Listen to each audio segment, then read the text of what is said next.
নমস্কার বন্ধুরা, আশা করি আপনারা সবাই খুব ভালো আছেন। আমিও খুব ভালো আছি।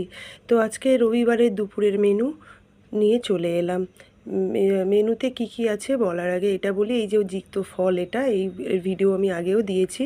তো এটা সেদ্ধ করেছি, এটা একটু পেকে গেছে, কিন্তু এই তেঁতোটা আমি ভীষণ পছন্দ করি, তাও পাকাটা আমি সেদ্ধ করেছি, করে ওটাকে শুকনো লঙ্কা ভেজে নিয়ে নুন তেল দিয়ে মেখেছি ওটা।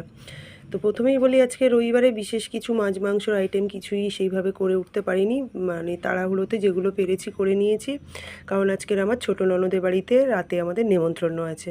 তো এই জিক্ত ফুল, ওটা ফলটা মেখে নিয়েছি, তারপরে দিয়েছি এক বাটি সাদা ভাত, তারপরে দিয়েছি একটা পেঁয়াজ কাঁচা লঙ্কা, তারপরে দিয়েছি ওই মাখাটা, তারপরে দিয়েছি বিটকপি ভাজা, তারপরে আছে পুঁই শাকের সাথে আলু, কাঁঠাল বীজ দিয়ে চচ্চড়ি নিরামিষ ওটা, তারপরে আছে সয়াবিন, সয়াবিনের সাথে আরও আছে দুটো ডিম, মানে ডিমের কারি করেছি সেটাই, আর আছে টমেটোর